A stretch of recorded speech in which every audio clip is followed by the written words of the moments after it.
राजस्थान के सुप्रसिद्ध शहर उदयपुर में स्थित यह शानदार सिटी पैलेस भारत का दूसरा सबसे बड़ा पैलेस है।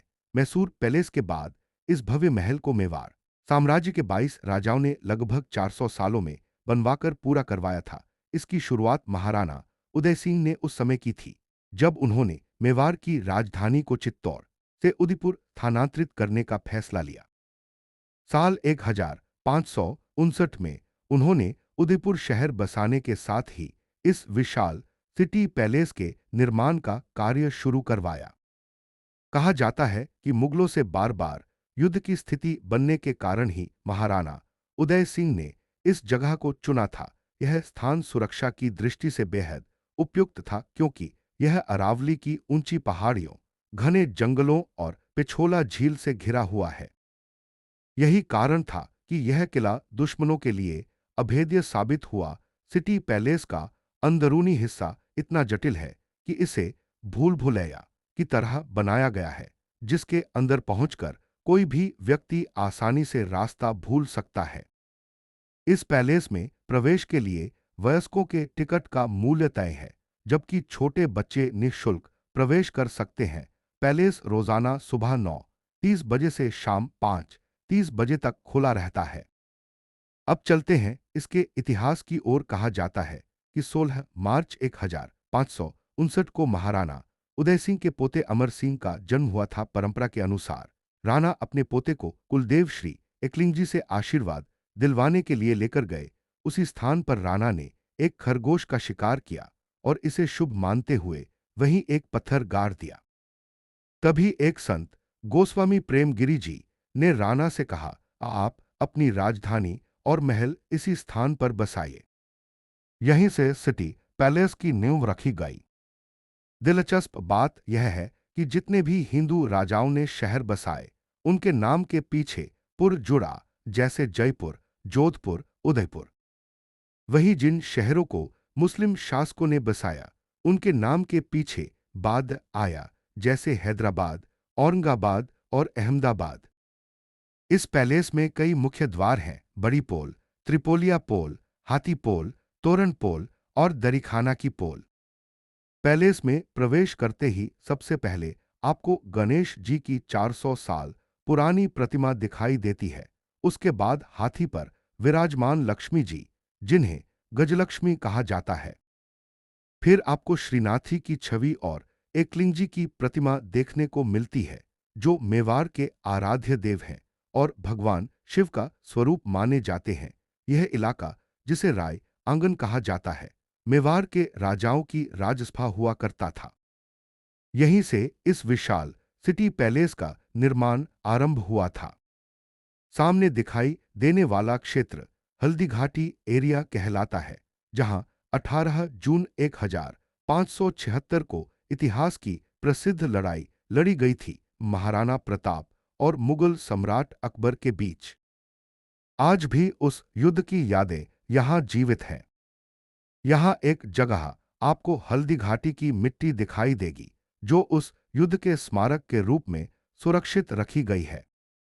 आगे बढ़ते ही आप पहुंचेंगे महाराणा प्रताप कक्ष में, जहां आज भी उनके असली हथियार और कवच रखे गए हैं। यह वही लोहे का कवच है जिसे पहनकर महाराणा प्रताप युद्ध के मैदान में उतरते थे। कहा जाता है कि उनके हथियारों और कवच का कुल वजन लगभग 35 किलो था।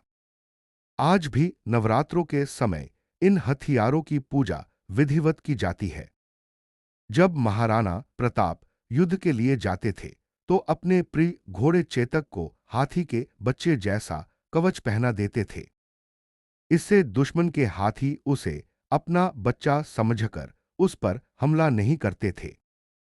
चेतक की यह वीरता और महाराणा की बुद्धिमत्ता आज भी मेवाड़ की शान का प्रतीक मानी जाती है। अब आप उस कमरे में पहुंचते हैं जो गोसाइन प्रेमगिरी जी को समर्पित है, वही संत जिन्होंने राणा उदय सिंह को यहां महल बनाने की सलाह दी थी।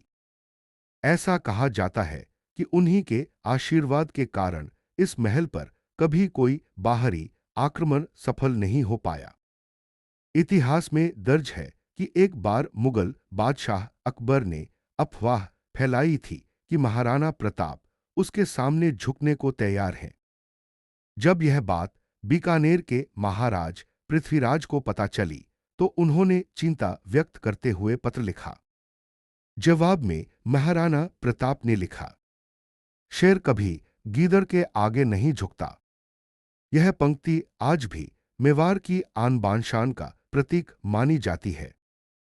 अब हम उस कक्ष में पहुंचते हैं जहां हल्दी घाटी युद्ध की विजय के बाद प्रजा ने हर्षोल्लास से उत्सव मनाया था। यहां संगमरमर के एक ही पत्थर से बना लखकुंड देखने लायक है। जब भी कोई नया महाराणा गद्दी पर बैठता था तो इस कुंड में 1 लाख चांदी के सिक्के डाले जाते थे। इन सिक्कों को आम जनता में बांट दिया जाता था और शेष राशि दान पुण्य के कार्यों में प्रयोग होती थी। इसी कारण इस कुंड को लखकुंड कहा जाता है। इसे आखिरी बार 1930 में इस्तेमाल किया गया था। उस दौर में डाकिया नहीं हुआ करते थे, बल्कि कबूतरों के माध्यम से संदेश भेजे जाते थे। यहां रखे पीतल के पिंजरे उसी परंपरा की याद दिलाते हैं। पैलेस की दीवारें मकराना के संगमरमर से बनी हैं, वही संगमरमर जिससे आगरा का ताजमहल भी निर्मित हुआ था। हम अब पहुंचते हैं सिटी पैलेस की चौथी मंजिल पर, जहां से पूरा उदयपुर शहर दिखाई देता है। यह दृश्य इतना भव्य है कि मानो आप इतिहास की किसी जीवंत पेंटिंग में खड़े हों। सामने पिचोला झील अपनी नीली लहरों के साथ चमकती है और उसके बीचों बीच तैरता हुआ लेक पैलेस, जो आज एक विश्व प्रसिद्ध हेरिटेज होटल बन चुका है। यही झील कभी महाराणा उदय सिंह के लिए जीवन रेखा थी। जब दुश्मनों ने चारों ओर से हमला किया तो इसी झील के पार जाकर उन्होंने अपनी सुरक्षा सुनिश्चित की। आज भी झील के किनारे बने घाट उस समय के राजसी स्नान और पूजा स्थलों की याद दिलाते हैं। चौथी मंजिल का यह हिस्सा मोर चौक कहलाता है। यहां दीवारों पर बने मोर के सुंदर चित्रों को देखकर कोई भी मंत्रमुग्ध हो जाता है। हर मोर लाखों रंगीन कांच के टुकड़ों से सजाया गया है। यह कला लगभग 400 साल पुरानी है और इसे तैयार करने में वर्षों लगे थे। हर मोर अलग भाव दर्शाता है, एक बसंत का प्रतीक, एक वर्षा ऋतु का और एक शरद का। इन्हीं रंगों के बीच मेवाड़ की संस्कृति झलकती है। मोर चौक के पास ही है दीवाने आम, जहां राजा अपनी प्रजा की समस्याएं सुनते थे। यहां विशाल खंभे हैं जिन पर सोने की बारीक नक्काशी की गई है। ऊपर की छत पर बनी पेंटिंग्स में रामायण और महाभारत के दृश्य उकेरे गए हैं। कहा जाता है कि जब राजा दरबार में बैठते थे तो छत से छनकर आती धूप उन चित्रों को जीवंत बना देती थी। थोड़ा आगे चलने पर आता है दीवाने खास, वह स्थान जहां सिर्फ राजपरिवार और खास मेहमानों को आने की अनुमति थी।